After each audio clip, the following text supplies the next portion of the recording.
Everybody.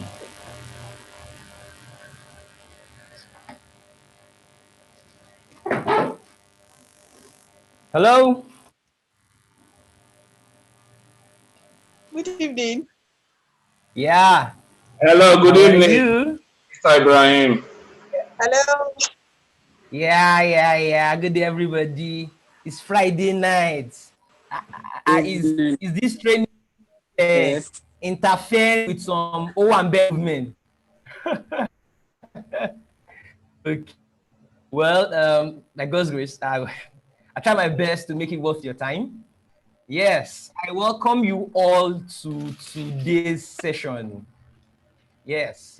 I'm sure, well, from the feedback, I'm sure some of you had a good time yesterday. Okay, so we have just 1.5 hours. Oh, Kai, I don't know the magic I'm supposed to use. I have so much to deliver, and Kai, even, I don't know how we do it. Anyway, let's try. Let's just start. Okay, so can we get someone to give us a quick summary, 1-2 sentences of what we did yesterday? Anybody, quickly. Anybody, quickly.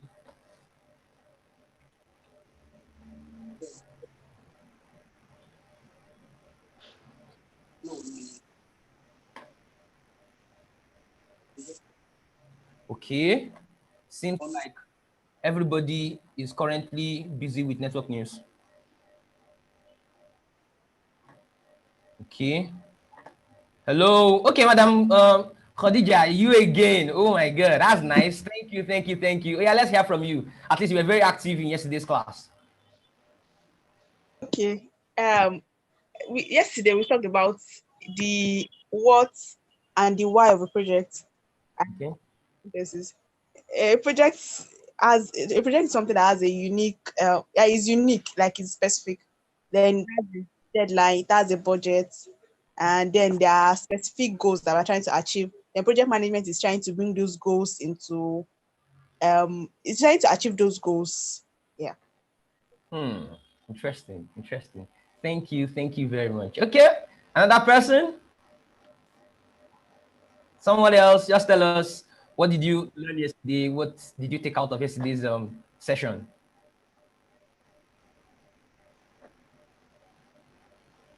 Now. Just talk now. Anybody? Good evening. Yes. Good evening, Yeah, Mr. Kukule. yes, I remember you saying yesterday that you cannot go through project management and not have a changed life. It's close to Interesting. impossible for you to be knowledgeable in project management and it not affecting your life, not just secular, but every aspect of your life. And I think that is quite significant. Thank you. Hmm.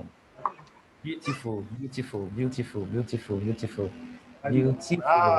Okay, an addition from my side. We were saying Okay. that láti ọdún tó ti mọ̀ ní tó ti mọ̀ mọ̀ wá sọ́dọ̀ pé èmi ò. Okay, Okay, proceed, please. yes. So I remember that yesterday you had mentioned that a good number of the professions that you find around today may lose their relevance in the next few years, but the world will always be in need of organizers. Beautiful. That is very, very correct. The world will always need organizers, people who can facilitate, people who can lead, people who can declutter. There's so much of chaos in the world, and there'll be so much of chaos going. So if you can declutter, you'll be able to stand out. Beautiful. Aha! Who got my mail? I sent a mail. Who got it? Did you get it? I got your mail. Okay, which of them? Which of them do you get? I got the mail when you were gingerly sitting in your office. and a mail just came in of someone Interesting, that did not interesting. participate in the session but got the link. I got that Interesting, one and I read through it. interesting, interesting. Just monitor the live YouTube. Okay, so uh, let's jump right in. I want to explode. Okay, so okay. Yeah, my big madam is sending me a message here now. She said she learned the what and the why of project management, what the project is, why learn project management when we already carry out projects in our daily lives. Beautiful, beautiful, beautiful, beautiful. Okay, so do I need to introduce myself? Okay. Okay, so it's a 2-day seminar. We're discussing the gems of the world of project management and how we can apply these stuffs to our lives to improve professionalism, boost performance, become the leader people truly love. There's somebody that is doing poster color with my screen. Please, big. So let's start with the anthem for the Kazin tribe. We seek to enhance productivity. We're thirsty to boost performance. We love to continuously grow and improve. We are Kazin. All right, so that's our own national anthem. Okay, I'm Ibrahim Kazin. I coach project management. I love doing this a lot, and I do it a lot actually. I've coached over 15,000 people, and I'm also trying to grow myself. I try to grow in small bits every single day, and that's why you hear me bearing the name Kaizen. Kaizen means continuous improvement. So part of the recent things I've done, I joined the John Maxwell team. I also took some stuffs from Christopher Kai. So much here and there. Okay, I teach project management. One of the things I do and do very well is helping people blast the PMP exam. We do this up until like a month ago. We had 100% pass rate, so it was just one person that has failed so far, and that person failed for a reason. There's a to it. Something happened. Anyway, don't let me bore you with the details.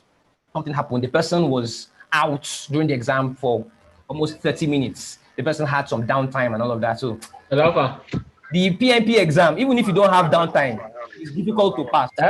Not to now talk of when you have downtime during the exam. Anyway, so that's that. Taking people from different countries, USA, different stabilities, USA, Canada, Tanzania, Australia, here and there.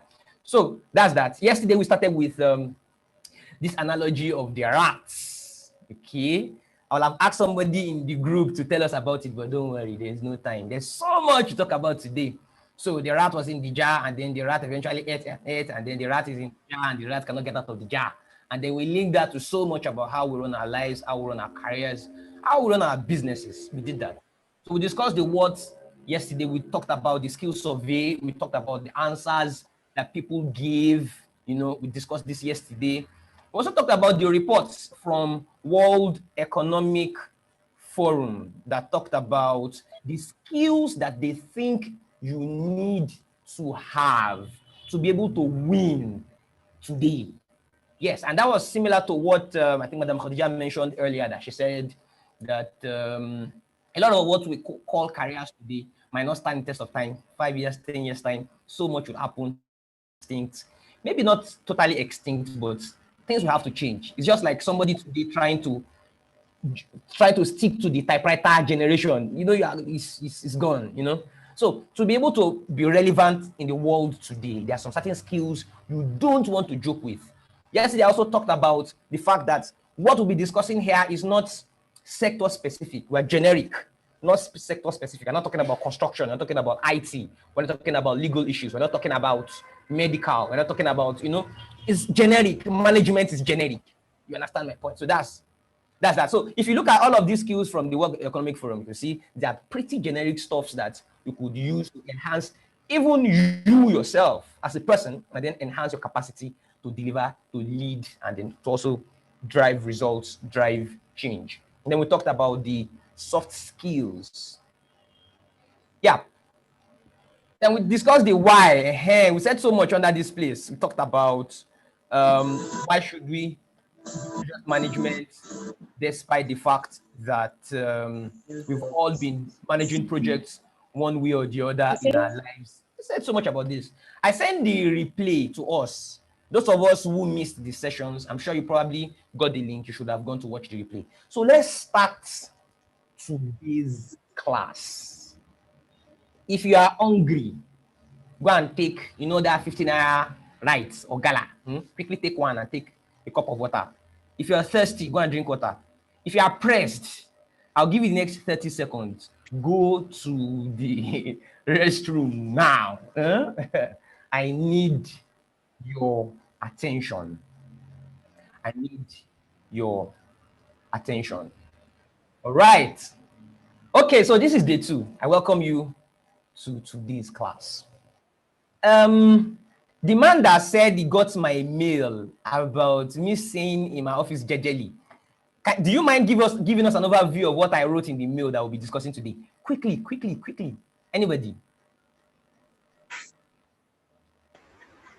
Well, if I can recall very well, that individual listened to the replay No, of I mean, yesterday's. what did we say we'll do today? I listed some of the things we'll do today in the mail. Do you remember? In the mail, well, not precisely, not very accurately. Anybody, quickly, anybody who read the mail, what did we say we'll discuss today? Quickly, please. Anybody? Uh-oh, my people. None of the read mail. You all got the mail now. I didn't. Oh yeah, now. I skimmed through, so I was not really sure. But I saw Abewe. So it was this under the link that it said secret of professional something. Okay. And like of professionals that you can use to shine wherever you are. Then there was one. I think that was remember. Okay. Since you cannot remember, the ones you cannot remember, we'll skip it. Is that fair? No, definitely no. But I recall the Labe thing, and I'm seeing the away on the screen now. You are seeing the away already. Yes. Okay. Can I read from my mail? Oh yeah, if you can do that in 10 seconds. Okay. 3 Labewe under the list secrets of big time professionals that you can start working on right now to make you shine in a pack. 3 super tools and techniques from the world of project management that can make people think you are a genius. And holding store around the project management knowledge areas and how you can master this potential superpower. Yeah. That's the thing. Yeah. Exactly. Thank you very much. Okay, so we've introduced ourselves. I've introduced myself. I've done a recap of yesterday's class. So let's jump right into today's engagement. So what are we talking about? Let's start with since everybody is doing Labewe, let me join them. Let me join the Labewe movement. All right. So I've been teaching project management for like 4.5 years. I've taught quite a number of people, and I can distill the lessons I've learned. Of course, I can't start counting, as in the lessons are in hundreds or even not thousands. But if you ask me, if you force me to mention only 3, and you insist that I should mention only 3, that what are the 3 that jumps at you straight in the face? Those who come for my trainings would, I'm sure there are some of them. I can see some faces. I can see some names here. I can see some of my guys. They understand that I actually stress these 3 a lot in my trainings, in my project management trainings. So let's start with the first one. Are you ready? Oh yeah. Drop a message in the chat. Let me see who is following. I can see 53 people online. Who is following? Yeah, let me be sure. I told you that if you want to eat, go and eat now. One. Don't eat though. It's late. Go on. If you are pressed, go to the lavatory now. So So drop a message in the chat. Let me be sure you are following. What's proof you are following? Just say, I'm following. Just let me see proof. Okay, one person is following. Who else is following? Okay, 2 people, 3. Yes, I need like 10 or 15. Okay, 4. Who else? 5. Okay. Like say others are currently with network news, I guess. Okay, 7, 8, 9. Mr. Simon, how on a day, sir?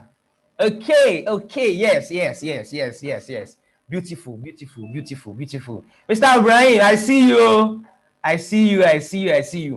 All right. Let's jump in. Now I'm sure people are following.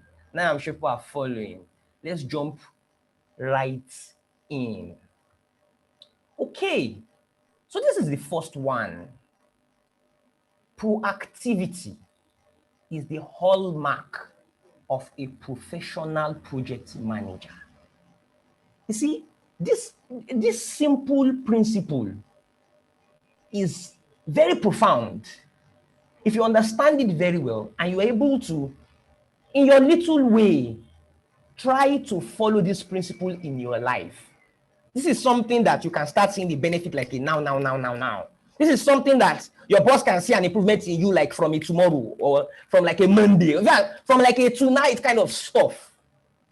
Proactivity is the hallmark of a professional project manager. But now, remove that last part. Proactivity is the hallmark of a smart guy, of a smart person. Proactivity is the hallmark of anyone who wants to grow. Proactivity is the hallmark of anybody who wants to stand out. Proactivity is the hallmark of anyone who wants to qualify to be called someone. Okay, so what's proactivity? Okay. One person. Can somebody just tell us quickly what's proactivity? What do you think proactivity is? What's proactivity to you? What do you regard proactivity to mean? Being able to take initiative. Being able to Take initiatives. Being able to take initiative. Being able to take initiative. Okay. Can I give it a try? Yes, please proceed. Okay, I would say that proactivity is the ability to foresee things before they happen, and then you take adequate steps or actions towards either preventing it from happening or towards how do I put it now?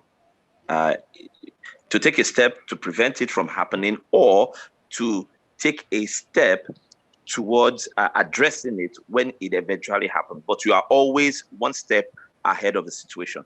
Beautiful. Thank you very much. I thank the 2 people who contributed. So let me read from this. Proactive behavior involves acting in advance, like you said, acting in advance of a future situation, future circumstance, future happening. You are able to see, well, not necessarily accurate, you're not good, but at least you take out time to envisage what could happen. So the opposite of proactive is reactive. Reactivity just means like something has happened, then you want to take action. Proactivity means that, okay, you want to actually create the future, foresee what can happen, and then you want to prepare. There's this movie I watch sometime. Is it oh God, what's this movie about? This guy that can run very fast, such that 1 second to him is like 1 hour. He can run very fast, and then while others are still thinking of what to do, he has done it, he has come back, and all of that. That's just an idea of what it is. You're able to foresee what could happen, and then you want to set up a structure such that whatever happens, to some extent, you have put some things in place to take care of it. So in organizational behavior and industrial or organizational psychology, proactivity or proactive behavior by individuals refers to anticipatory, change-oriented, and self-initiated behavior in situations.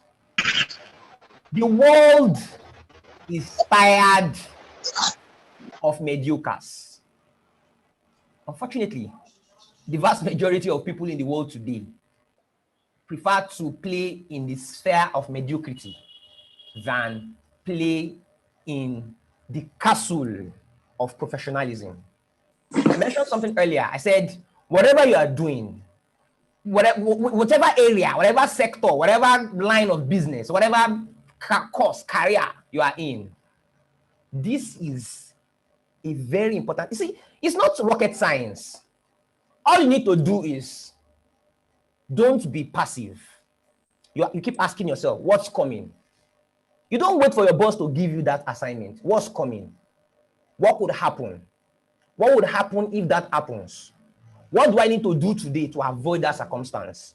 What do I need to do today to be able to attract that opportunity?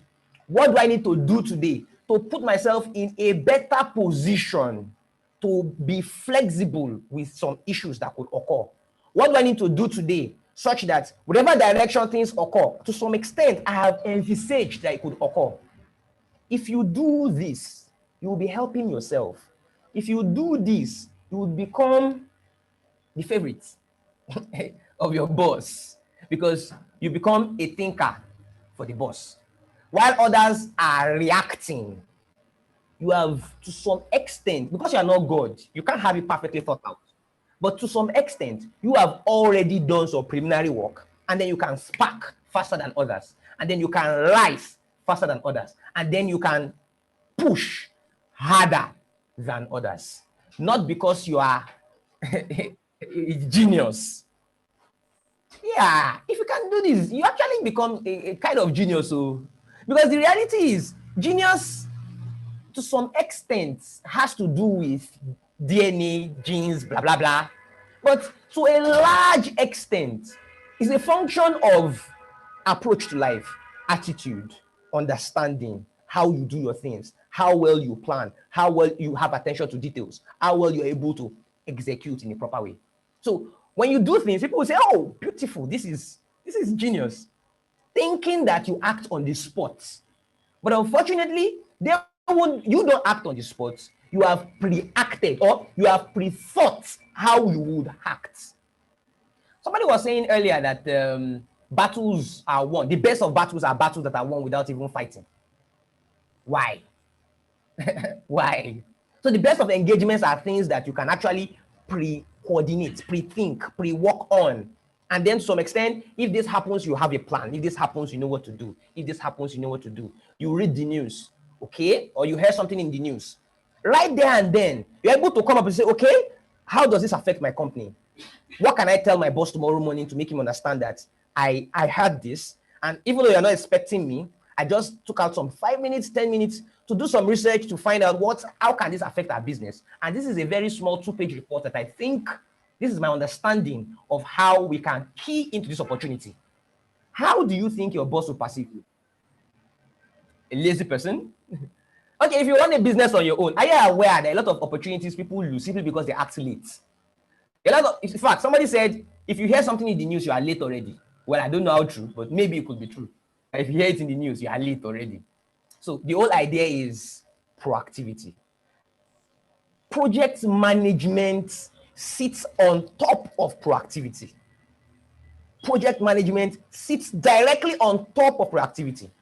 And that's why you have that quote there saying, proactivity is a hallmark of a project manager. Sorry, proactivity is a hallmark of a smart person. Proactivity is a hallmark of someone who wants to stand out. Proactivity is a hallmark of someone who wants to be ahead of his peers. All right, I think I've discussed that. Let's move on to the next one. Aha! This one is one of my serious favorites. Nothing is particularly hard if you can divide into small jobs. Nothing is particularly hard if you can divide into small jobs. Nothing, absolutely nothing is particularly hard if you can divide into small jobs. Okay, I want someone who has not spoken at all. I just want you to throw in two minutes. Throw in your thoughts. Let me hear. What do you think? What's your opinion about this quote from Henry Ford? Someone who hasn't spoken at all. Oh yeah, quickly, please. Oh yeah. Anybody? Good evening. Yeah, good evening. Yeah.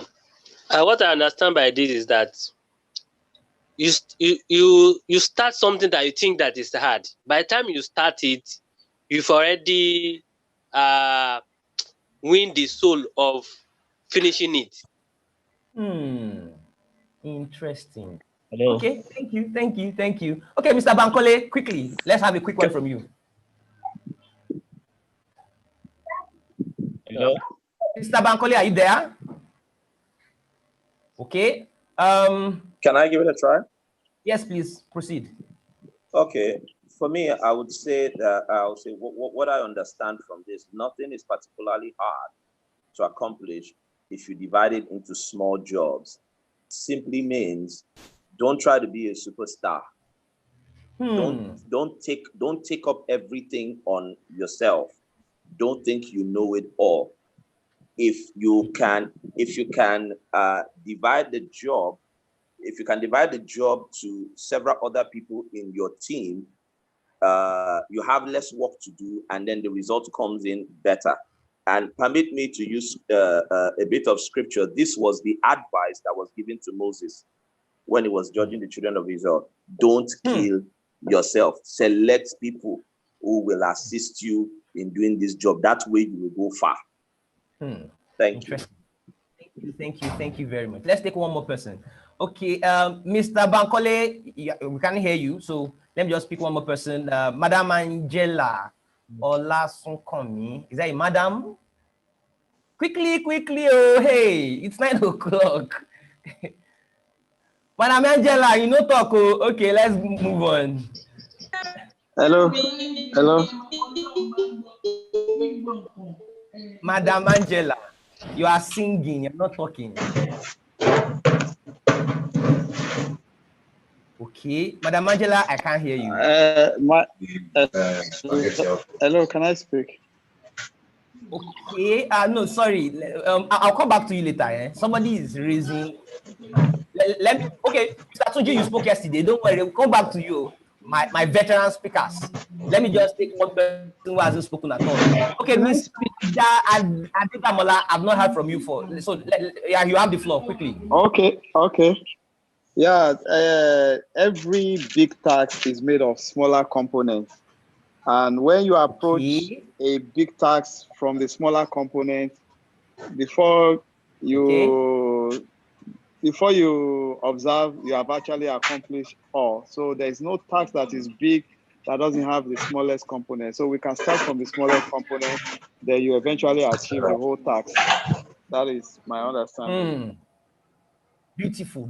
Thank you very much. I'll take more later. Let's just move on.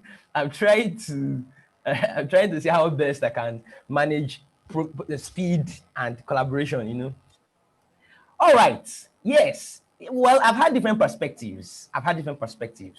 Okay, Mr. Adamu is saying this is the concept of teamwork in accomplishing a task. Okay, Mr. Jawad is saying it's about WBS, work breakdown structure. Beautiful. You see, if you understand this principle, you will be able to accomplish something people think is impossible. You will be able to overcome the overwhelming pressure from some activities or some projects that ordinarily you feel so overwhelmed. Now, when I was taking this principle, I was explaining this principle in a training around 2 years ago, somewhere in Lagos. And someone said something very important. Someone said, even God himself, with all the power, with all the majesty, with all the might, he has the capacity, he has the strength, he has all it takes to be able to create this world in one day. In fact, in 1 second.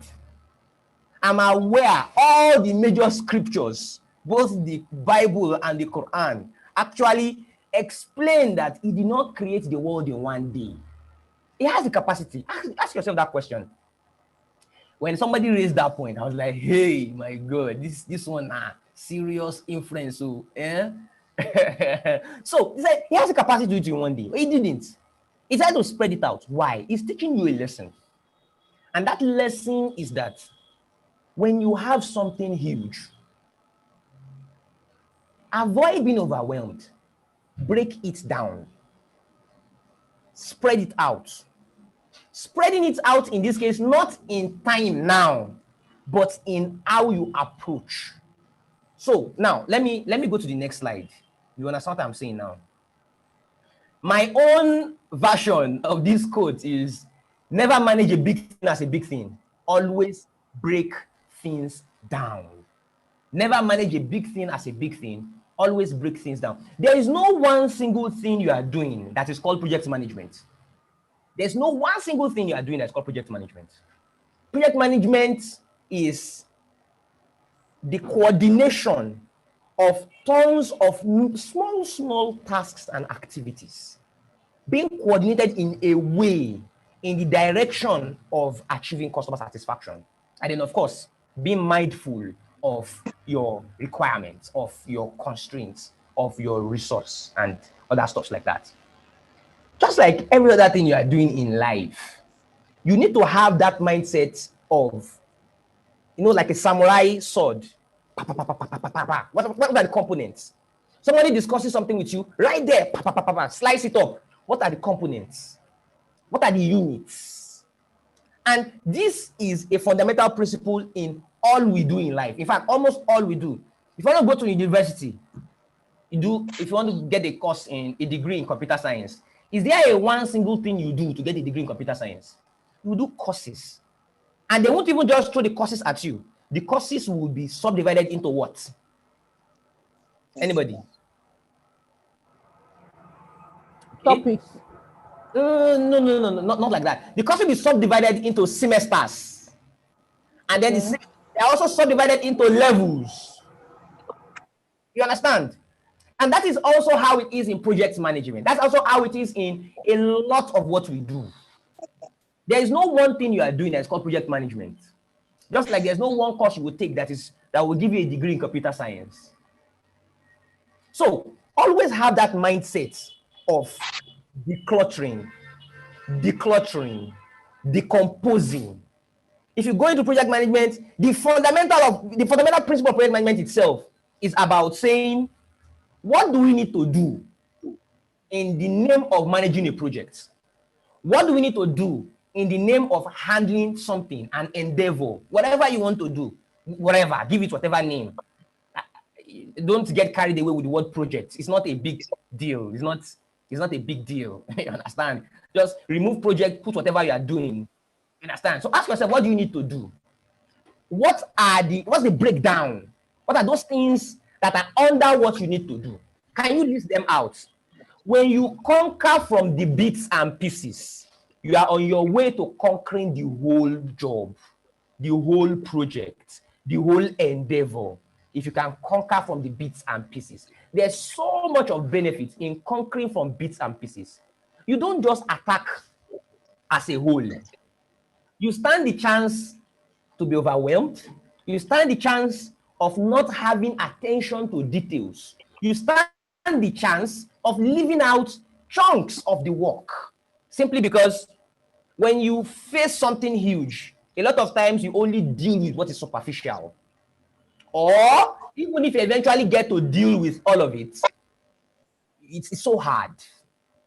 So never manage a big thing as a big thing. Always break things down. Look at coming down to project management now. According to PMI, PMBOK 6. Yes, PMBOK 6. PMBOK 7 is coming out soon. Next year. January, I guess. Yes, January. The syllabus is changing. So if you want to write PMP, write now. Start preparing now.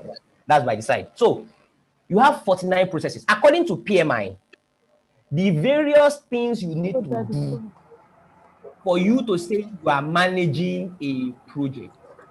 The various things you need to do for you to say you are managing a project. There are 49 of them. They are called processes. What's a process?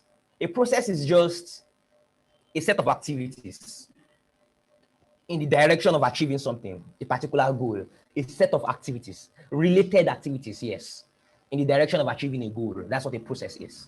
So, according to PMI, there are 49 of them. So, Remember I said there's no one thing that is called project management. There's so much coming together to form project management. And according to PMI, there are 49 of them. And those 49 are now subgrouped. So meaning that when you break things down into components, you need to manage from the bits. You must be able to understand how will you amalgamate? How would you bring them together back?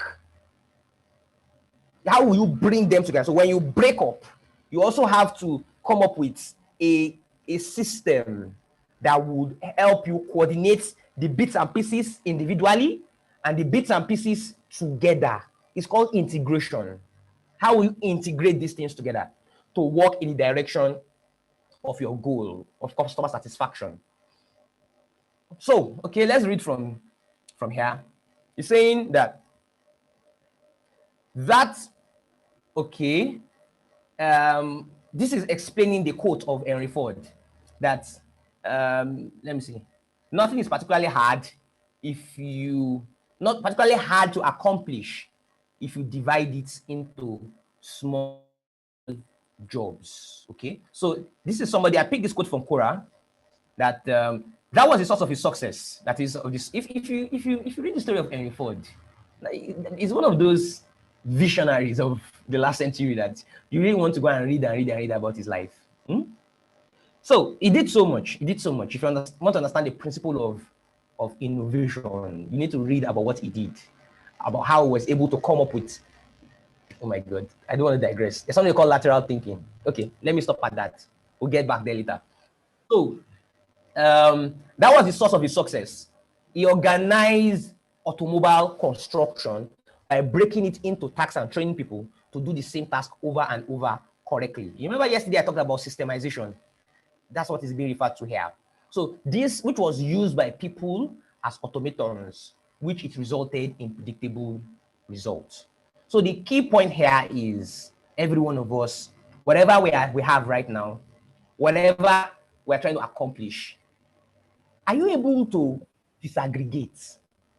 Are you able to declutter and decompose? Because when you're able to declutter and decompose, the magic there is when you are dealing with something small. Okay, like somebody mentioned, Mr. Jawad mentioned earlier, he talked about the WBS. Wow, it's past 9. Okay, let me quickly talk about WBS. WBS is one of the tools and techniques of the world of PM. It's called work breakdown structure, that allows you to change the way you view the scope of the project. Change the way you view the scope of the project. Change the way you want to manage the project, such that you are not managing the scope of the project as the scope of the project. You are managing the scope of the project from the decomposed bits and pieces, components of the project. So, what is the benefit of doing that? Okay, let me give this example. Okay, let me leave one example because of time. That will take me into a long story. Now, what is the benefit of breaking down into small bits now? When you have a small bit, it is easy for you to know what you want to do. It's easy for you to estimate what you need to get it done. It's easy for you to know what, as in how, it's able for you to manage. Because you can quantify easily when you have a small thing.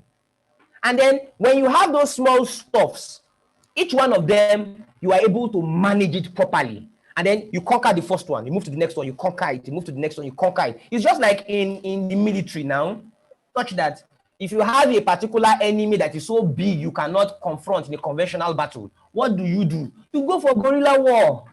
So guerrilla war is just a way of breaking things down. You cannot confront directly. You want to confront from the bits and pieces.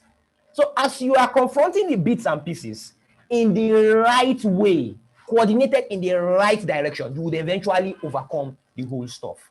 This is a fundamental principle in life, just as it is in project management. All right, let's go to the third one. Interesting.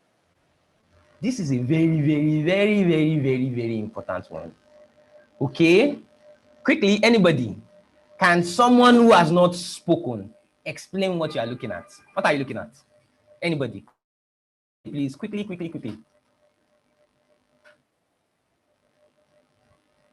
Oh my God. I forgot my handkerchief. Mr. Badman, over to you. Kindly unmute. You are raising your hand. Yeah, sorry about that. Now I can see people dissipating energy in thinking for whatever they want to do. I can see two people, kind of a conversations. This is what I can see there. Sorry, I missed. I didn't hear you well. Do you mind reverting? What I say is that I can see two heads kind of having thinking of what needed to be done with this lateral, divergent, and convergent thoughts.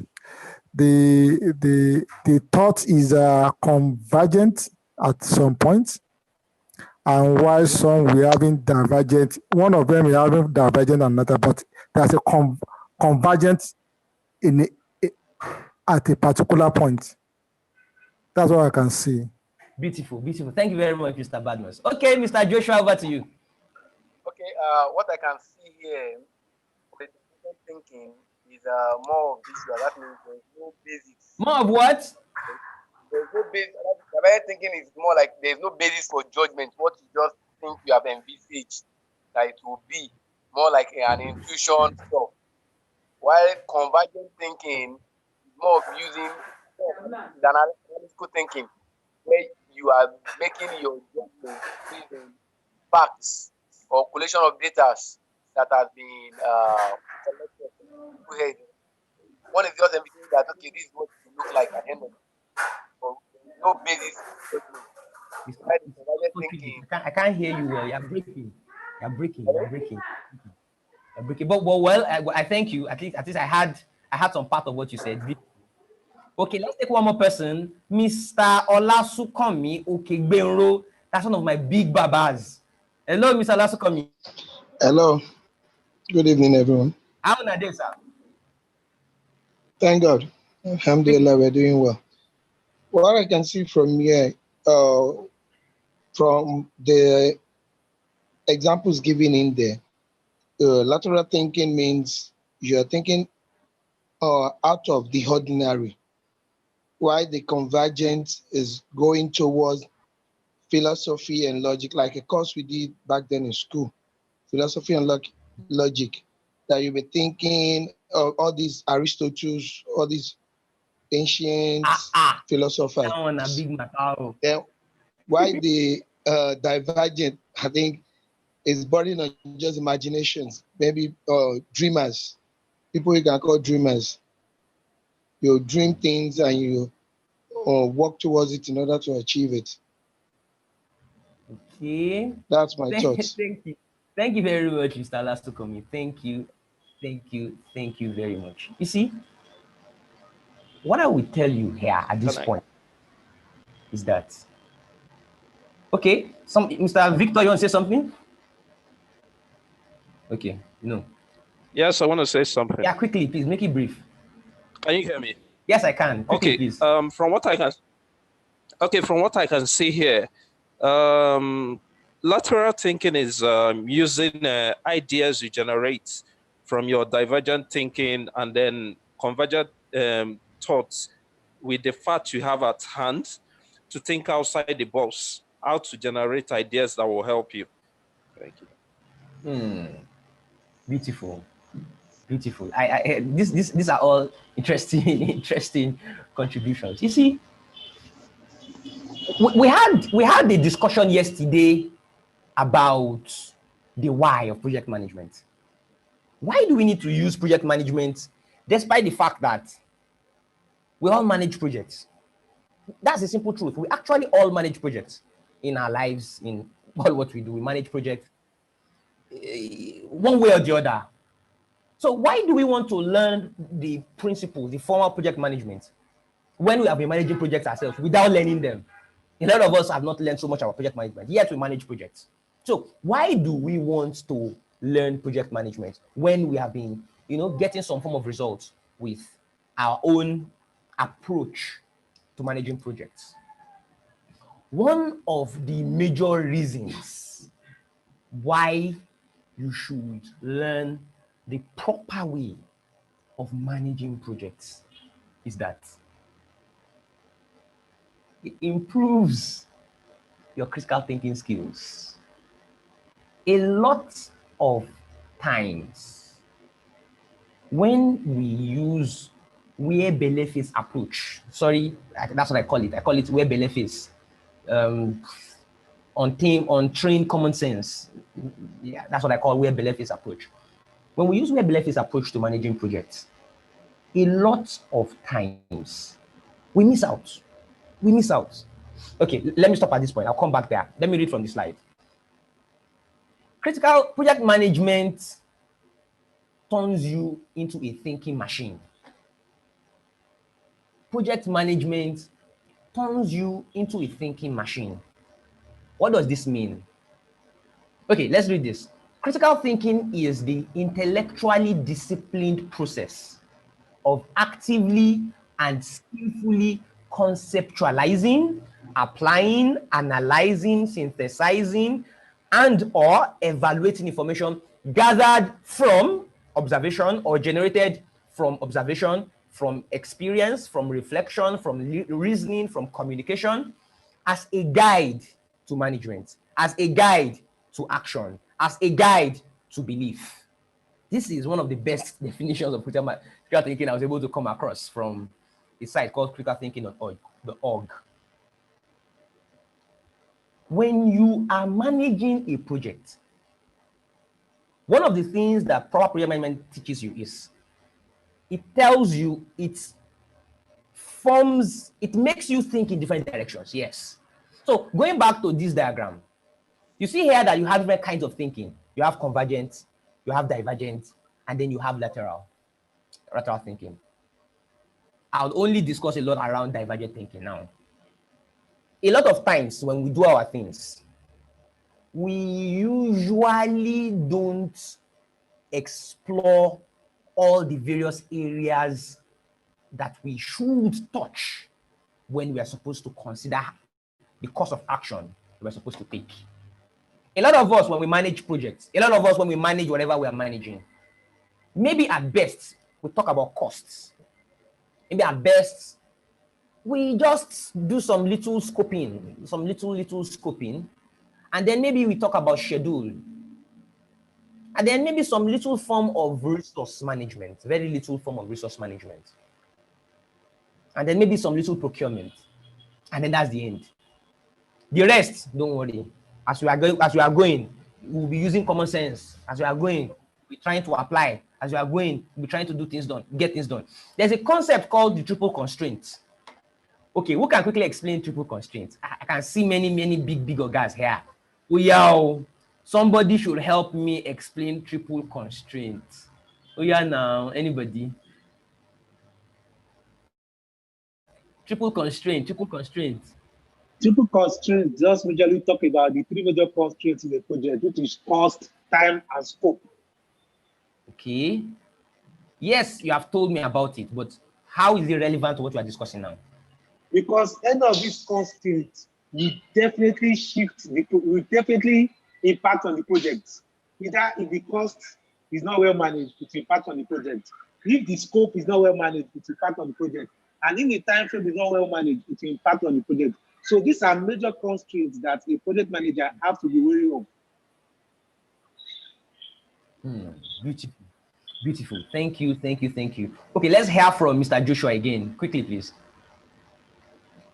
Okay.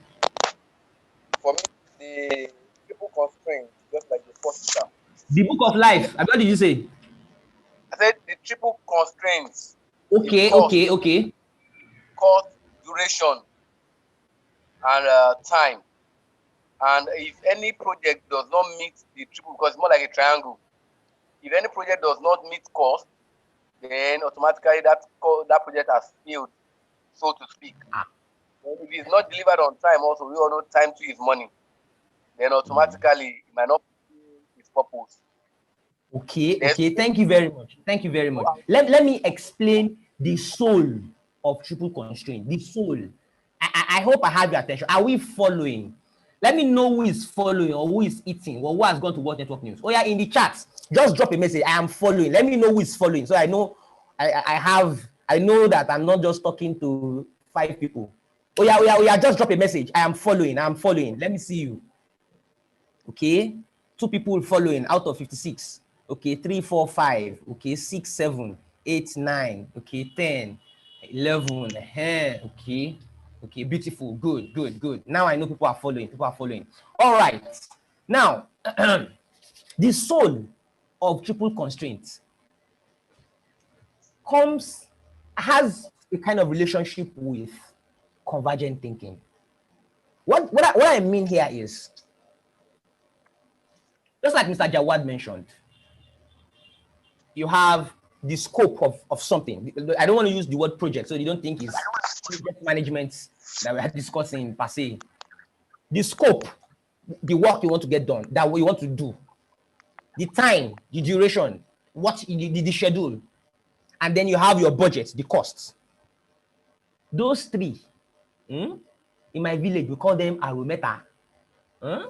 They don't they don't spill the soup. The way I explain it in my training is I say, when one of them catches cold, when one of them sneezes, the others will catch cold. When one of them sneezes, the others will catch cold. For example, you are working on something. Ordinarily, it's supposed to be 6 weeks. You're supposed to spend 1.3 million naira, and you're supposed to do like 100 units of work. Okay. Then suddenly you realize that you can't spend 6 weeks anymore. You can only spend 4 weeks, meaning that the time schedule is sneezing. Okay. Do you agree that the other 2 will catch cold? How will it catch cold? Anybody, quickly. How will it catch cold? Okay, 9:30. Hey, can I keep asking questions like this? Okay, let me tell you the answer myself. How will it catch cold? Simple. If you reduce the time, how are you? Okay, you say something? Oh yeah, please proceed quickly. Yes, I said if you reduce the time, costs may likely increase. If you reduce the time, what will happen? I didn't hear that part. I said cost may likely increase if you still need to deliver the same quantity of units. Interesting. If you cut the time, cost might increase. Okay. So if your schedule is sneezing, your cost might catch cold. Your scope might catch cold. Beautiful. That's the fundamental principle of triple constraint. Then, at some point, I call this the evolution of a triple constraint. Now you understand the core of triple constraint. Now, from that, some other people came later. They said, no. It is possible for you to drop one of those things. Something should impact one of those 3. And yet the 2 will remain constant. That is somehow possible. We said how? It's possible for you to reduce the scope of the project or increase the scope of the project, and yet insist that the cost remains, and then insist that the time, the schedule should also remain. What will happen? Something else will suffer. It's called quality. So that's the 4th constraint. It used to be 3, then it became 4. So then later, some other people came again and said, no, even the 4 is not complete. It should be 6. They added 2 more. They added the risk. They added resources. Where am I going here? A project manager is someone who thinks in multiple directions at the same time. There is a whole process group called monitoring and controlling process group. There's a particular process they are called perform integrated change control, wherein at every point in time, something is happening at the moment. A project manager wants to think, what is the implication of this thing on all your constraints? How does this thing affect your time? How does it affect the scope? How does it affect the schedule? How does it affect the cost? How does it affect the risks, the opportunities, the threats? How does it affect the way you communicate? How does it affect your resources? How does it affect what you need to procure? How does it affect so much? At every point in time, at everything that is impacting you, you want to keep thinking in multiple directions. You are not parochial. That is where I'm going. You are not parochial. This is a fundamental principle of divergent thinking. Then, of course, if you've done your divergent thinking, as at when you now want to take action, when you are doing your planning, and then you now need to converge all your thoughts together in a specific, act or direction for you to strike and execute. This is one of the reasons why critical thinking is said to be one of those skills you would naturally develop when you manage projects properly, following the right framework, tools, techniques, methodologies. Are you following? So, as a project manager, what your friends think you are doing? Are just going around eating dinner, meetings, taking tea. Your mom probably thinks that you're just traveling here and there, Your boss thinks you're going for meetings, shaking hands. Society thinks that who is that one that is just enjoying himself all around. Even you, sometimes you just think that you're just sitting there shouting instructions, giving people what to do. What are you actually doing? That's the question. What are you actually doing? You are in the middle of a crossfire. You are thinking, your head wants to blow. That's it. Because you must always factor multiple things at the same time. Because you're on the firing line. If something goes wrong, you're responsible. Imagine approaching life with this kind of mindset. Imagine a situation whereby you are always divergent in the way you brainstorm and then convergent in the way you execute. How much more what other kind of attitude do you need to have to be a very solid person, a leader, somebody who can actually get things done? Convergent, divergent thinking is one of the gold mine of you being a project manager. So brace yourself. Project management is coming. So don't be scared. Don't be scared. Don't be scared. It's tough if you want to do it well. But it's not tough because that's the only way you can do it very well. What I mean by the only way is the good answers hardly jump at you except after having considered multiple options. Good things hardly happen except after considering multiple perspectives. When you are working on a project, you're expected to consistently look at matters, look at change, look at whatever you're doing, consider the impacts on multiple areas. Only then will it be said that you are managing a project. It's just like a bed sheet or a blanket. You understand? Okay, so you have somebody here saying multitasker. This is not necessarily Yes, multitasking is part of it, yes. But it's not necessarily multitasking per se. Yes, multitasking is part of it, yes. But it's more profound than multitasking. You're almost like I don't know if the word multi-thinking is appropriate. So that's that. Kai, this is 9:30. Hey, oh my God. I've not even started. Can you believe me? Okay, I want someone to read this to me. Oh yeah, quickly. Anybody? Somebody who has not spoken, please. Who has not spoken? Oh yeah, quickly. Oh, we're out of time. So, Mr. Ziada, you have spoken. Somebody who has not spoken. Which part are you asking us to read? The other part. Okay, this is the level of detailed attention that stands a project manager apart from the GOT users.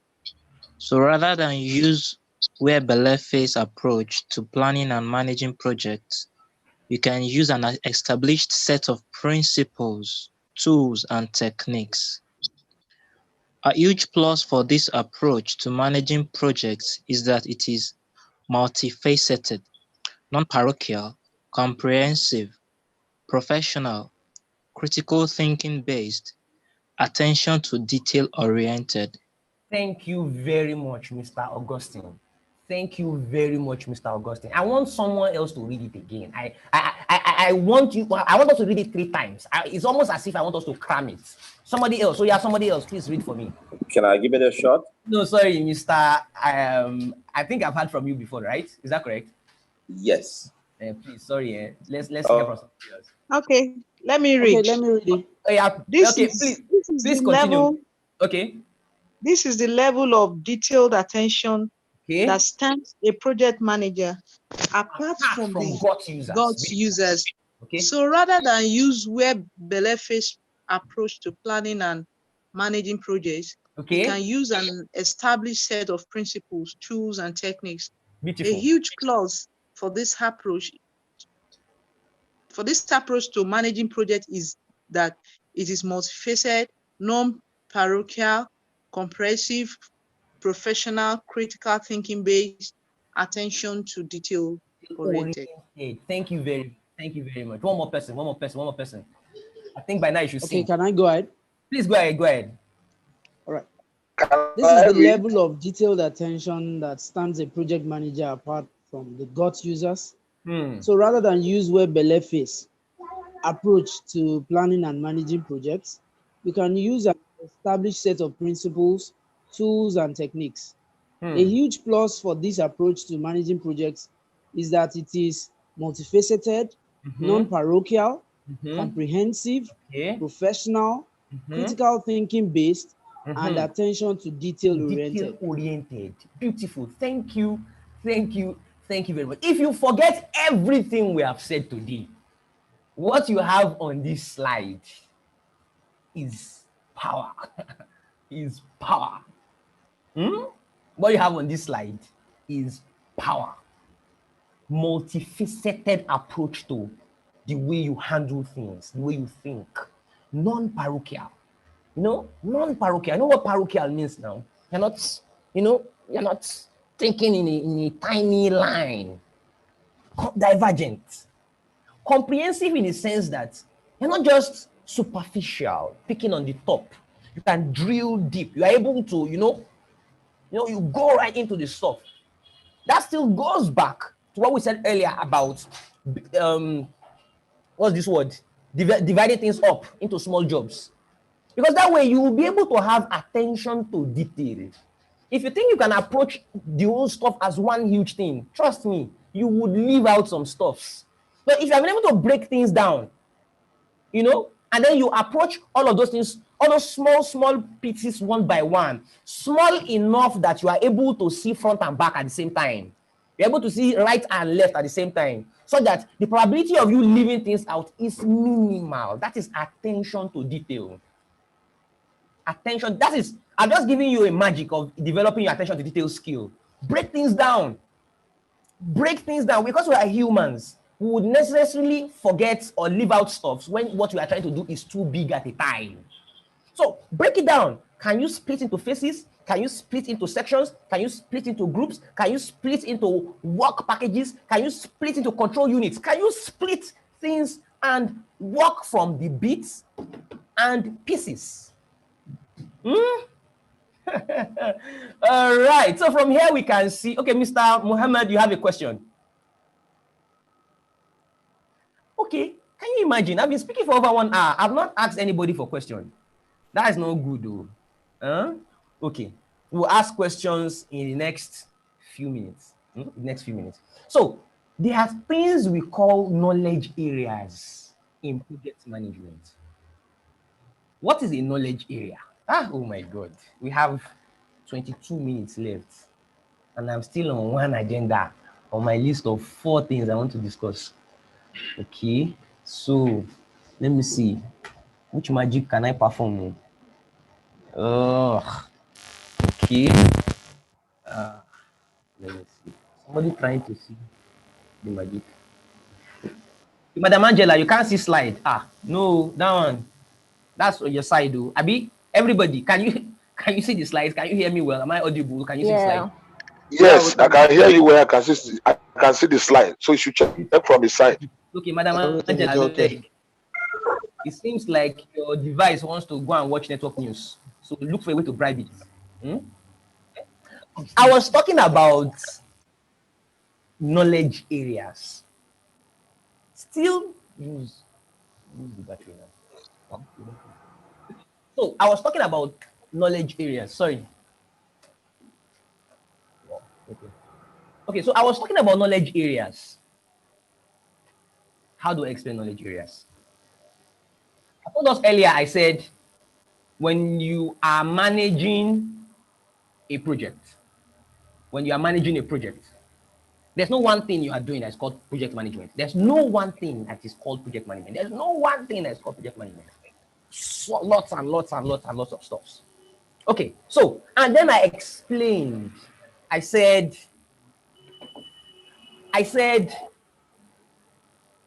all what you need to get done in project management, according to PMI, has been explained via processes. So according to PMI, you have 49 processes. 49.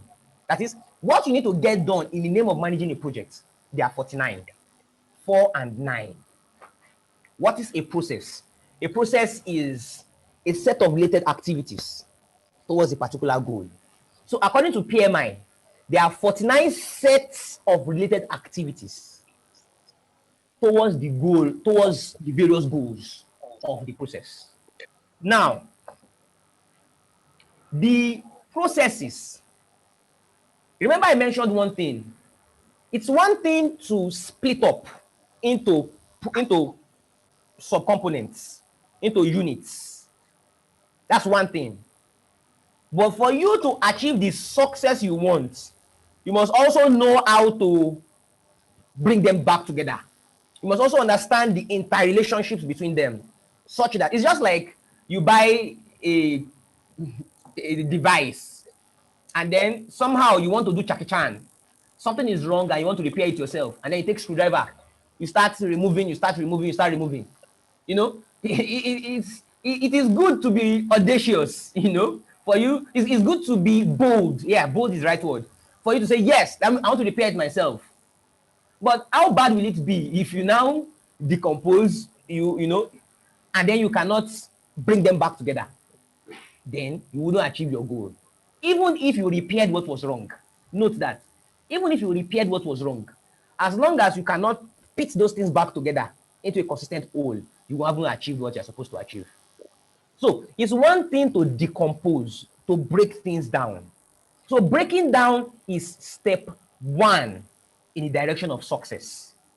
Step two is you want to understand each of those processes one by one. What are the peculiarities? Because as part of managing the whole stuff, you need to now do some level of subgrouping.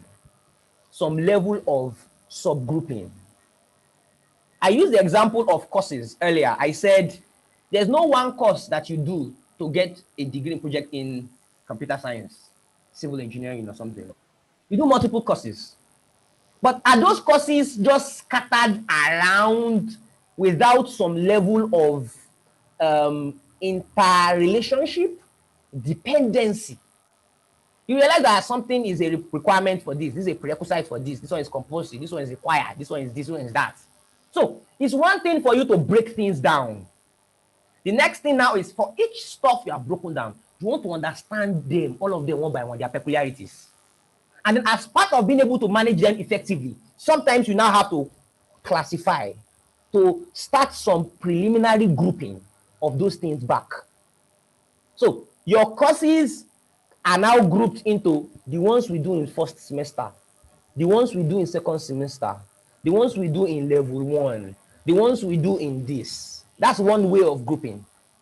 Then another way of grouping is to say, okay, the courses that have to do with mathematics are called math courses, regardless of the level. Whatever, as long as it has to do with mathematics, we call it math courses. The ones that have to do with statistics, we call it statistics courses. The ones that have to do with, well, I'm from science, so our art people. Let me see. I'm actually from art too. Apart, psychology is art. I came back to school to study psychology. So I'm in theory level psychology right now. Don't laugh at me. I know what I'm looking for. Okay, so what am I looking for, sir? Because of my background in science and my background in programming, I realized that I'm like a machine. I think in zeros and ones. And then I realized that to be able to impact, I need to go through another set of structured learning on soul to soul, being more human. Anyway, let me leave that aside. I just dropped that one by the side. So what was I talking about? So I said the courses that have to do mathematics are called math courses. The courses that have to do with English are called English courses. The ones that have to do with literature are called literature courses. Like that, like that, like that. So now there are 49 processes in project management, according to PMI. The 49, the processes in the 49 are now grouped into what we call knowledge area. So the processes that have to do with scope are called scope management processes. The ones that have to do with cost are called cost management processes. The ones that have to do with communication management processes. Quality, schedule, risk, stakeholder, resource, procurement, integration.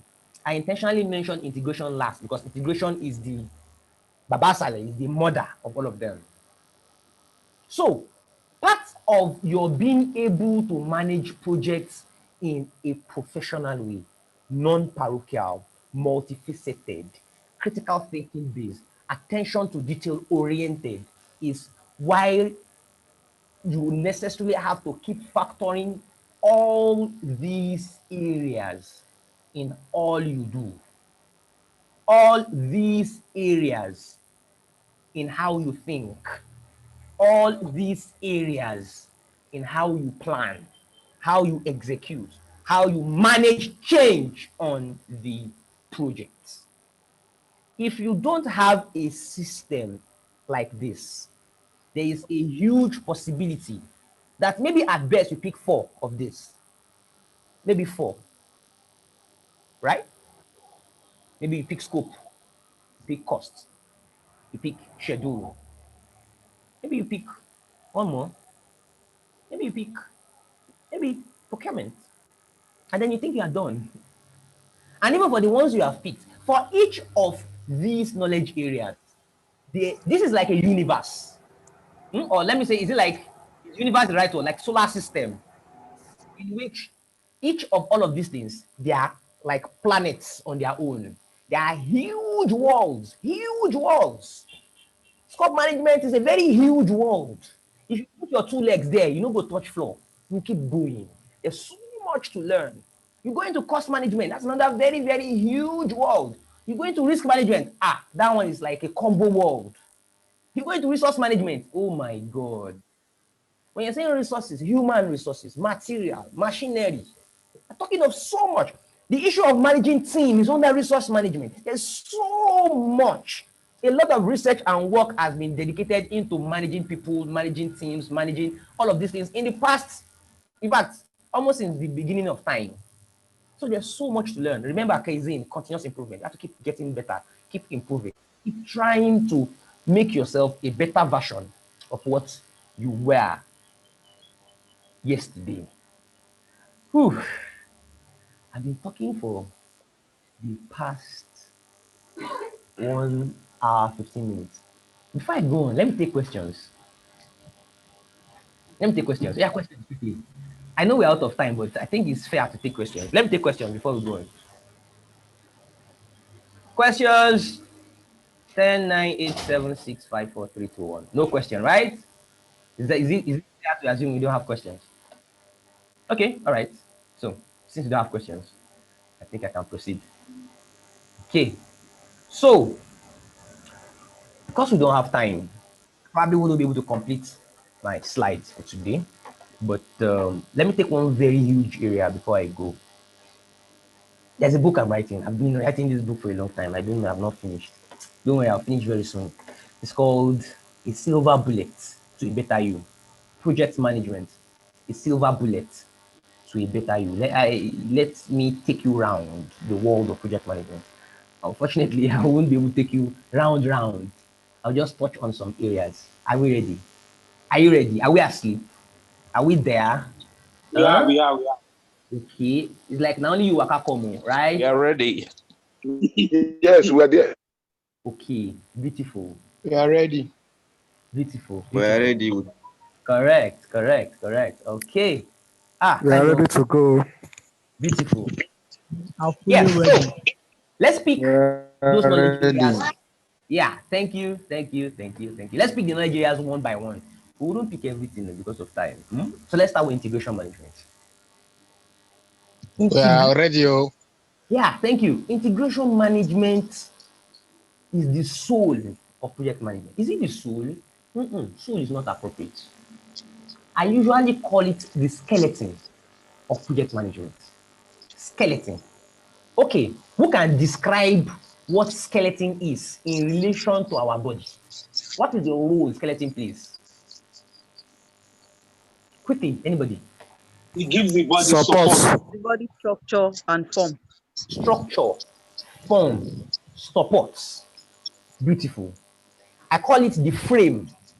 The body. Is the background you build on? Is the what? Background that you build on. The framework. Yes, the Yes. frame, background. Frame that you. Yes, I said something earlier. I said there are lots of moving parts as part of managing a project. There are lots of moving parts here and there, moving parts. Small components. It's just like saying you born Peking, you have 5 children. Of course, you will agree with me that you will not say because children 1 and 2 has eaten, children 3, 4, 5, they can go away. You can't say because you have taken care of children 1 and 2. In fact, you can't say because you have taken care of children 1, 2, 3, 4. So child 5 can be neglected.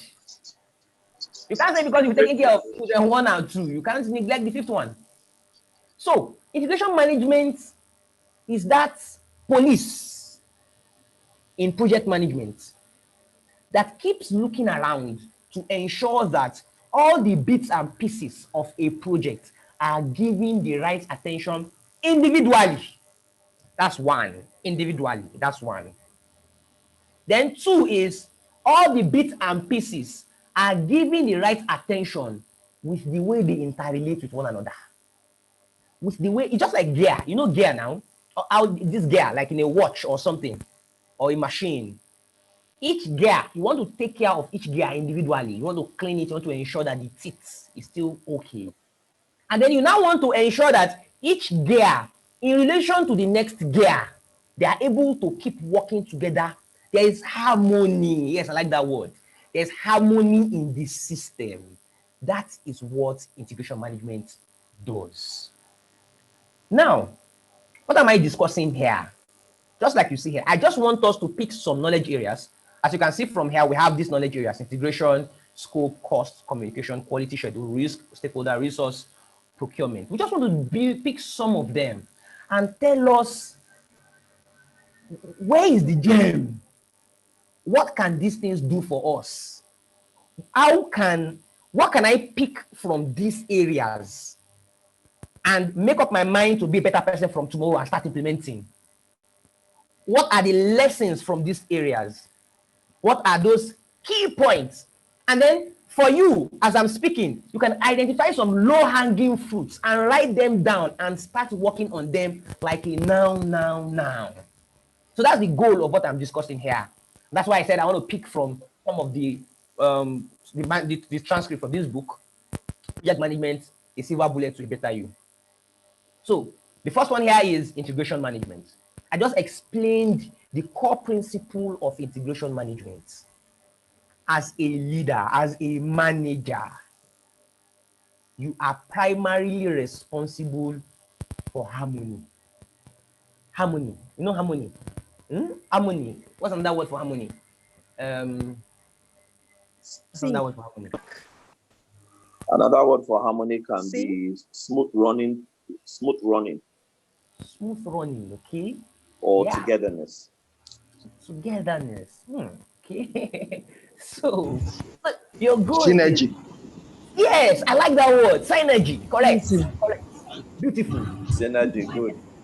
Exactly. Beautiful. I like that word. So you are primarily responsible for ensuring this. The more you are able to get this done, the bigger the responsibilities you'll be able to manage in life. And of course, it's assumed that that should come with a better standard of living, better pay. Don't be so. Okay, so you're saying general overseer. That's what it means. General overseer. You're actually the general overseer of whatever you're doing. And please understand the principle of micro leadership. It's not until you occupy that glorious seat of you being the toppest top person that you're able to implement these things I'm saying.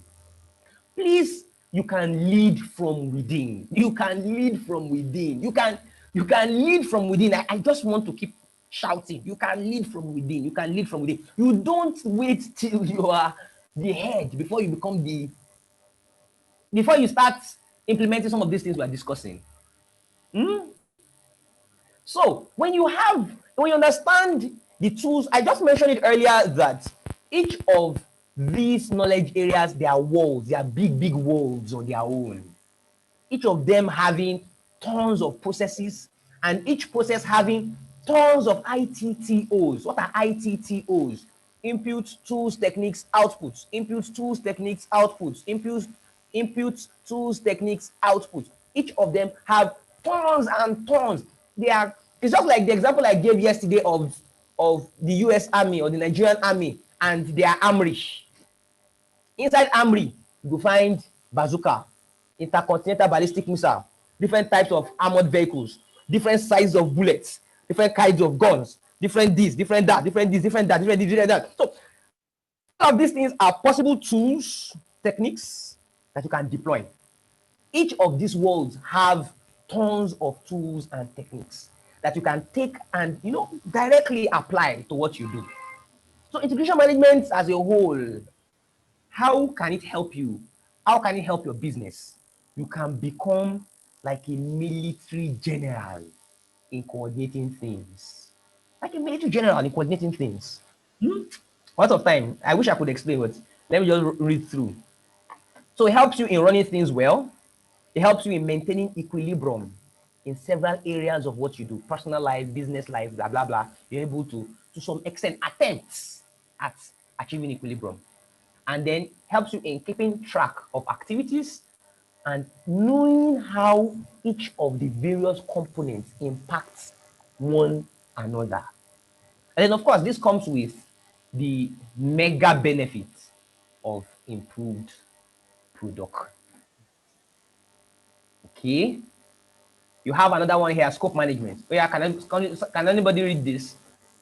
If I read, I'll be explaining and there's no time. So somebody else should read for me.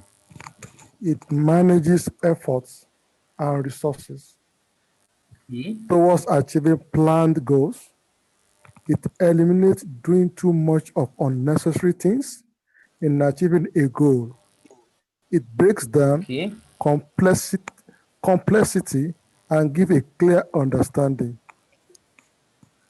Thank you very much. If you understand scope management, like WBS, blah, blah, blah, collection requirement, blah, collection requirement, defining scope, creating WBS, all of those stuffs.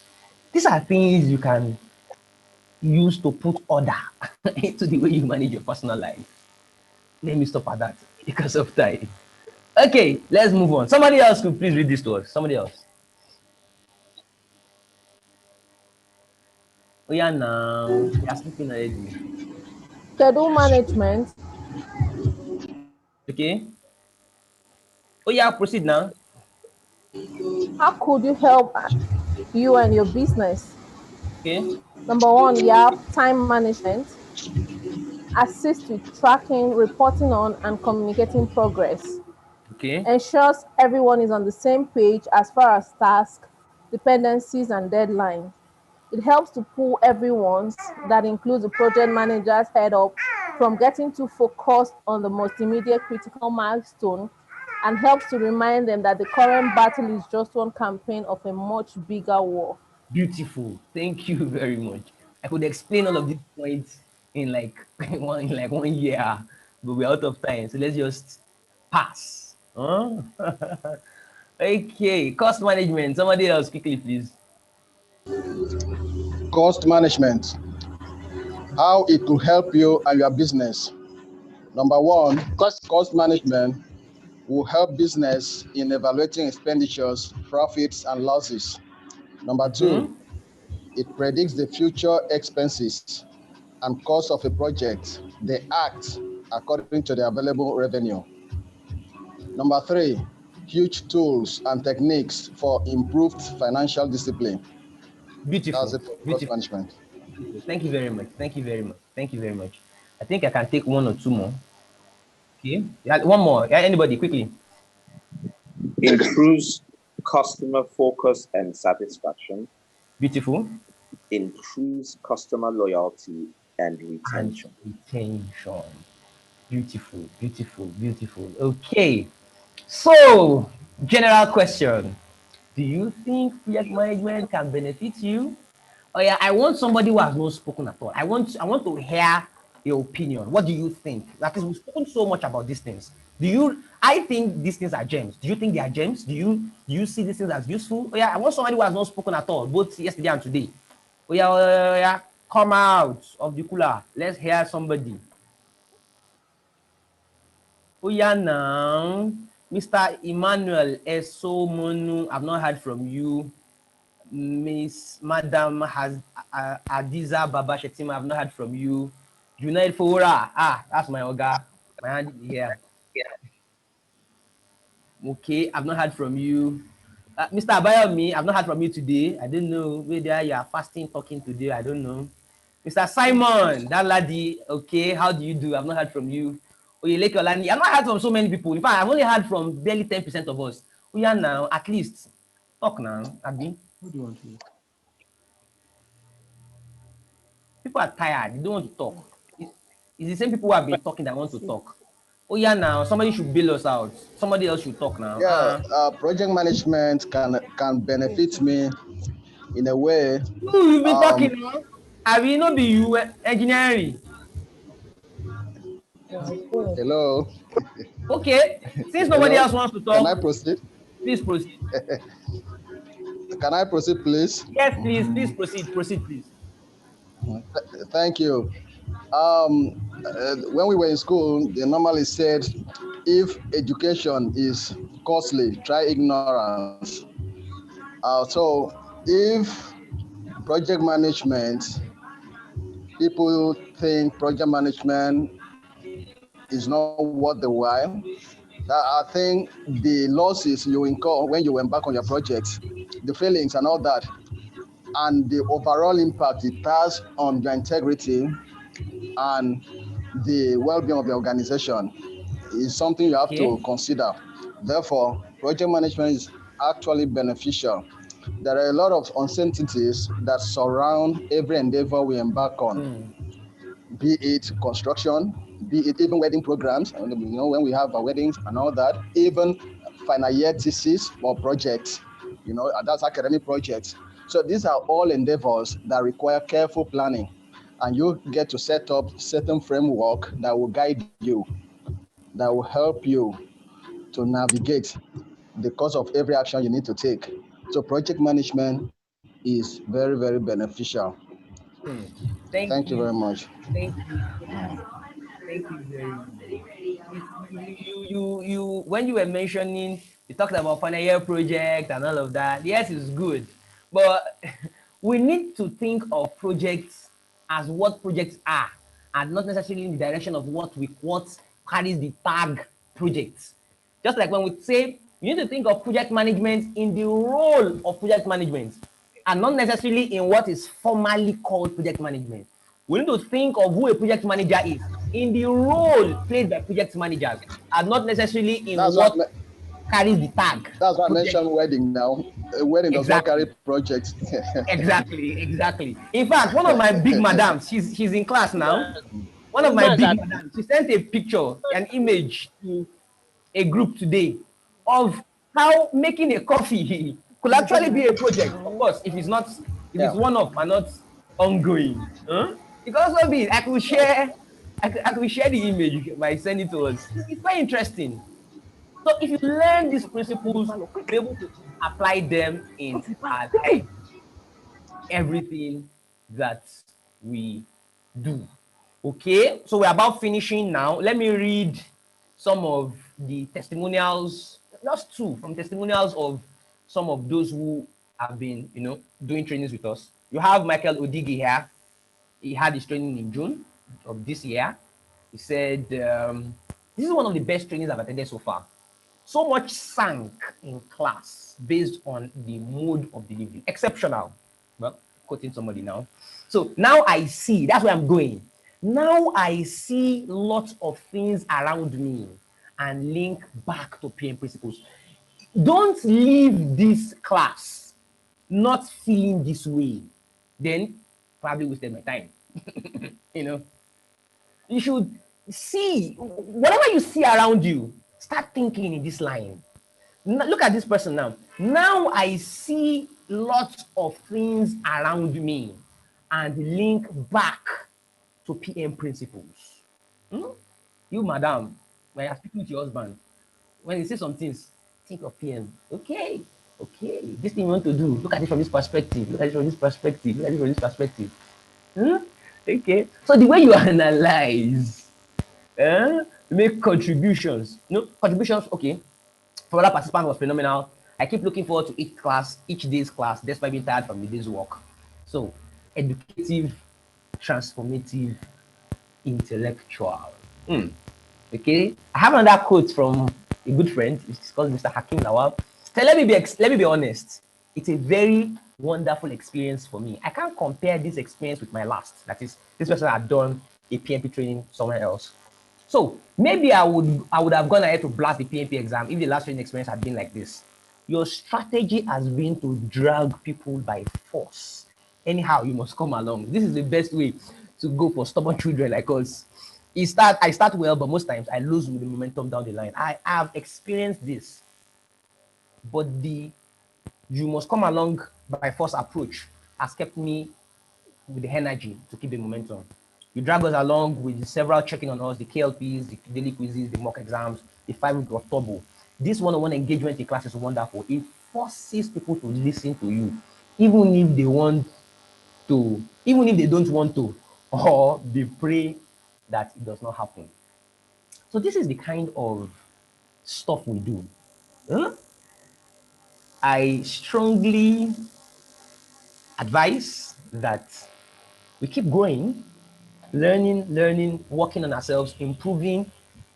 Kaizen spirit. We have to keep growing, keep getting better, keep improving. You don't necessarily have to improve with big sprouts of effort. Small things. Every single day, set a target. Okay, today, I want to increase X by 1%. In fact, I want to increase X by 0.01%. Just keep growing, keep improving, in the direction of where you want to go. Of course, not in the wrong direction. So keep growing, keep getting better. This is a fundamentally important attitude to life that will make you stand apart from the competition anytime, any day. So, going forward now, I think at this point, come to the end of this discussion. I don't know if I can take one or two questions before I go. Of course, I coach project management. PMP, if you want to write the PMP, syllabus is changing by the end of the year. By January 2, which is almost like the end of the year, you won't be able to write PMP 6 anymore. You have to work with the PMP 7. So, and it's usually advisable that if you want to write, you write before the syllabus changes. Because the syllabus changes, and you first set of people, you use it to understand how the system works. So it might pay for you, it might not pay for you. Beautiful. So, but outside of certification, I'm not a certification person. Of course, you can see I have so many certifications, but it's by the side. What is most important is personal transformation. You're being able to say, okay, this is where I am. This is my impact. And I want to grow personally, and I want to impact where I am. Impact your business, impact your employer, impact your personal self. Let that impact also show in your relationships. Let it show in your friendships. Let it show in whatever you are doing. It's just like more like a spark. And then be that bulb that lights people up for good, though, not like you burn them. Huh? Be that bulb that lights people up. Be that bulb, that illumination that inspires people to grow, inspires them to learn, inspires them to get better at what they do. And I personally think project management is one of those things that will set you on the path of continuous growth. But primarily, I think project management is one of those things you can set your feet on, and then it keeps pushing you in the direction of continuous improvement. Because it's not one thing, it's so wide. Except if you are somebody whose head is at the back. You probably want to also flow. You want to keep growing, you want to keep improving. Because there's so many areas. Look at someone like me from science background. Because I know that I'm weak when it comes to human relationship. I've been working so hard on this. Because I'm from a programming background, I really don't know so much about many other areas. Because I want to manage things better. Because I want to manage projects better. I want to keep growing. Emotional intelligence. Okay, let me go and take this course. Let me keep working on it. Okay, this is this. Let me go and take this course. Cost issues. I don't like all those big numbers and all of that. Okay, I know I must like it. To manage projects, I need to know how to manage numbers. So I want to learn. I want to learn this, and I keep learning, keep growing, keep improving. So I strongly think that you should get project management competency, get more project management competency, keep getting more project management competency. And when I say project management now, I'm talking of project management as project management, and then project management as the various soft skills under project management. So if you think you want to work with me, I may be difficult to work with you, because as you read, me, I'm a firebrand person. If you join my training, you must be ready for some hits. If you want to write the PMP exam this year, stop deceiving yourself. You're out of time. This is October 9, November, December. You have barely 3 months left. A lot of people regard 3 months as the time you need to prepare for the PMP exam. So if you want to write the PMP exam, you need to start like tonight. Start now. Start now. If you want to write the PMP exam. So you could call me. You could call. There's a number on the screen right now. Just call that number. That's the number of the office. If you want to speak with me, just when you call, they can, if I'm around, they can give the phone to me. Say you want to speak with me. We will talk. If I have time, we could gist, we could, of course, share some minds about how you think it can work. Project management, the PMP certification is good. It's an international certification that gives you access to a close clique of professionals that can grow you. The PMI network is a very big network. It's the biggest project management network in the world. It gives you access to a lot. That is the network part. The knowledge part, there's so much you would learn if you're able to go through the structured syllabus. The structured syllabus. So you learn those things to get better. You learn those things to be able to get certification and get the benefits. If you can get across to me tomorrow, I might be able to give a very good package. Anyway, that's on that side. Somebody wants to ask a question. There are two questions. Okay. Ziada, please go ahead and talk. Okay. So, Mr. Akingbemi. Yes, sir. Okay, quickly, please. We're out of time. Okay, so what I want to ask is, so what does it take to register for the PMP exam? Are there classes that one needs to take before the exam? If there are classes, what does it cost to enroll in those classes? The classes, are they online, or do I have to be physically present in the classroom? Okay. And all that. Yeah. So those are my questions. And then how much does it cost to take the exam itself? Okay. Yes. Okay. Those You are have my asked questions. like 1,000 questions. I'll answer No, three. not up to 1,000. Okay. The requirement for the PMP exam is you should be a professional. PMP exam is not for school leavers. It's not an exam to to learn project management. There's an exam to certify project managers.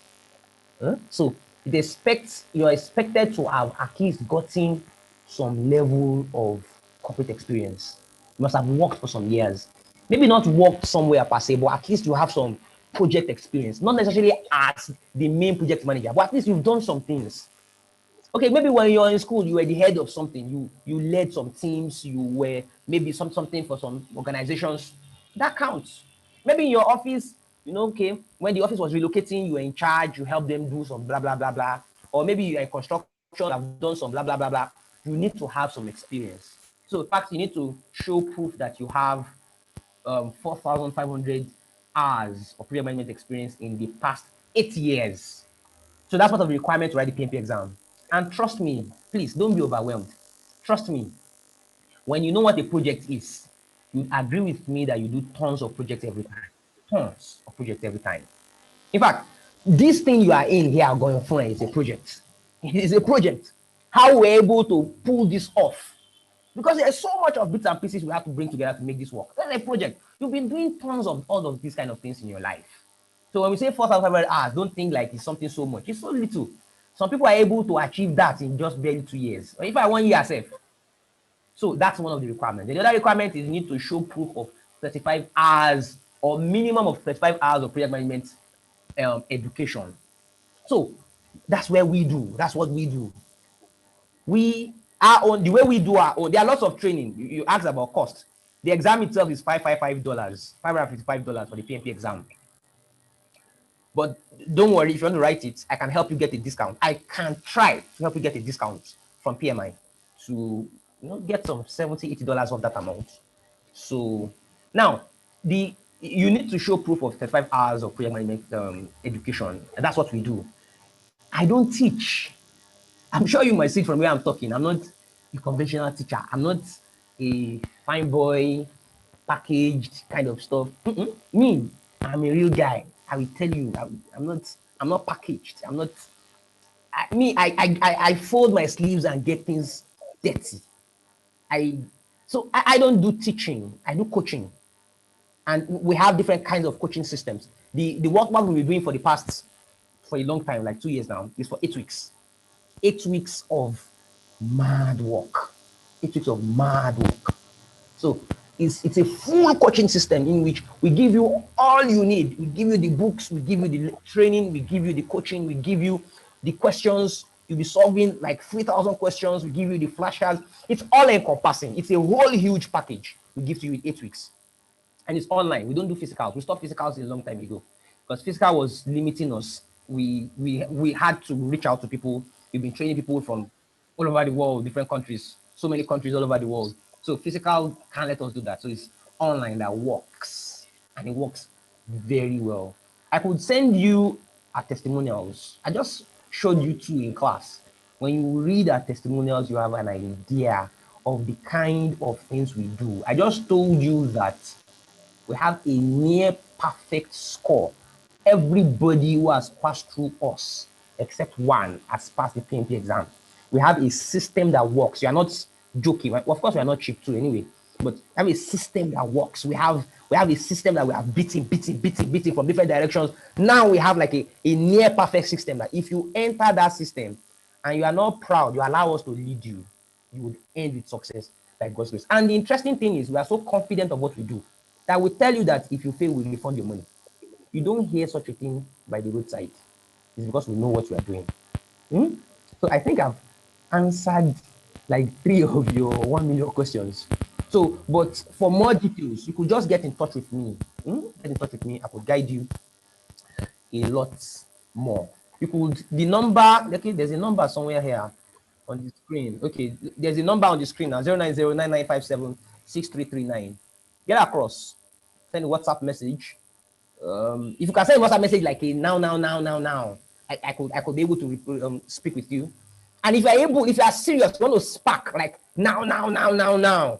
If you're able to engage us like it today or maybe max of like it tomorrow, we could be able to get you some very good offers that will make life a lot easier for you. That's on that side. The PMP exam, the PMP training, it requires some investment, but no investment is is too big for you to do for a better tomorrow. Investment in the direction of the knowledge, investment in the direction of the certification. Like I told you, I'm a knowledge person. I'm not a paper person. Of course, I have papers. If you look at my name, you see so many paper, clinical CISA, CISA, PMP, MBA, blah, blah, blah. You see so many of all those shiny things. But that aside, it's not the paper that will make me able to talk the way I talk. I talk the way I talk because I believe more in what you can do, what you can say, what you can achieve, the impact you can make outside of the books. And that reflects in the way we teach. I have people who come for our trainings and say, look, PMP or no PMP, this is something you want to do. This is an experience you want to have. This is something, this is a transformation potential you want to go through. And that's why I champion a lot. I champion personal transformation, getting the low-hanging fruit and becoming a better person, live and direct, and not just cramming to pass. I hate that approach. I never liked it in my life. I hate that approach. The most important thing is we're not reading, we're not getting certifications just to tick it off that I have. No. You want to be a better person. You want to lead.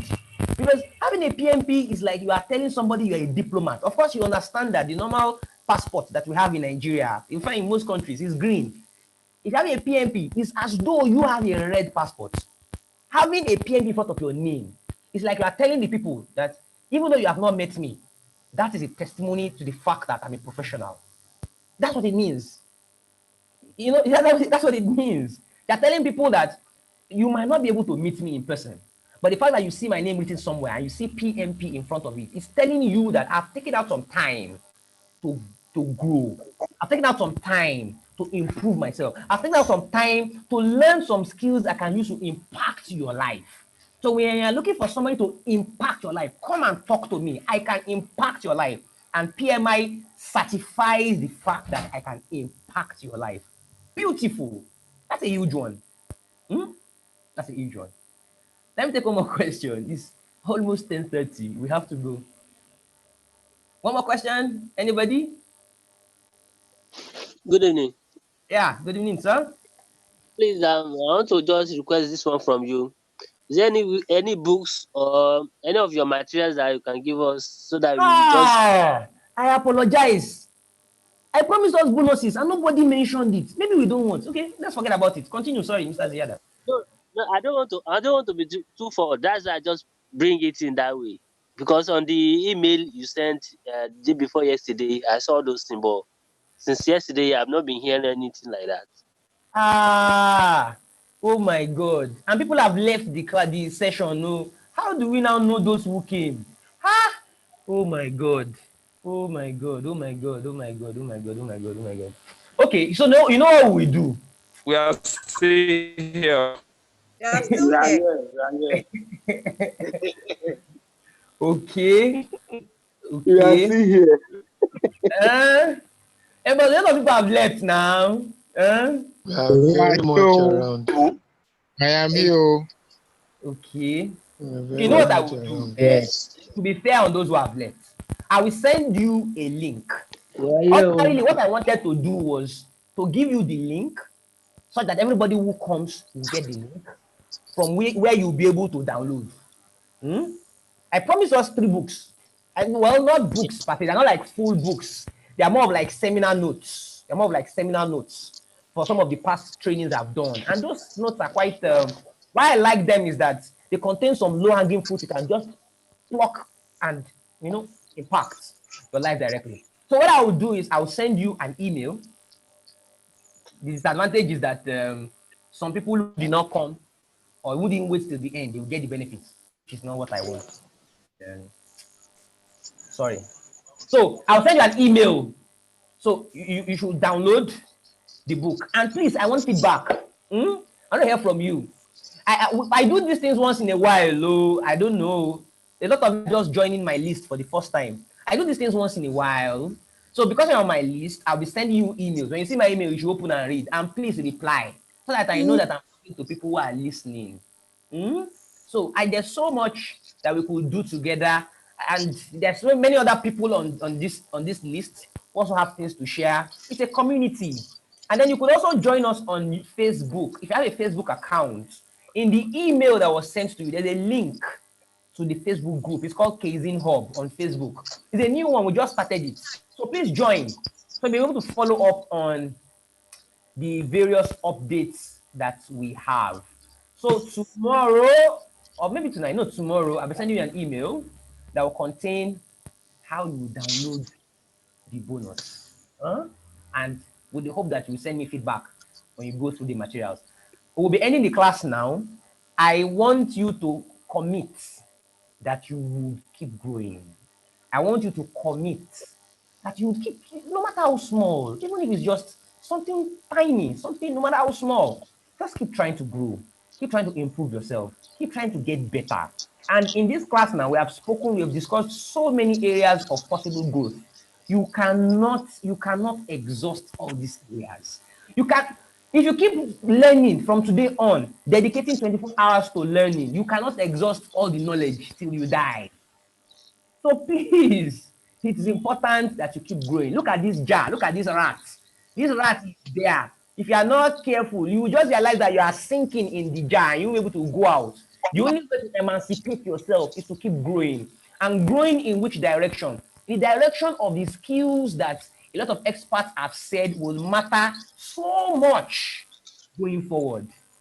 So thank you very much for coming. Please, if you are ready, you are hot, you want to take the PMP, you have heard what I said, get across to me in the next 4 hours. I have a superb offer for you. Get across to me in the next 4 hours. And the good thing is, if you are not ready to write your PMP exam now, but you know somebody who can do it, we can work out something. I actually give a little commission if you can get some people to write the PMP exam. I like to do these things a lot.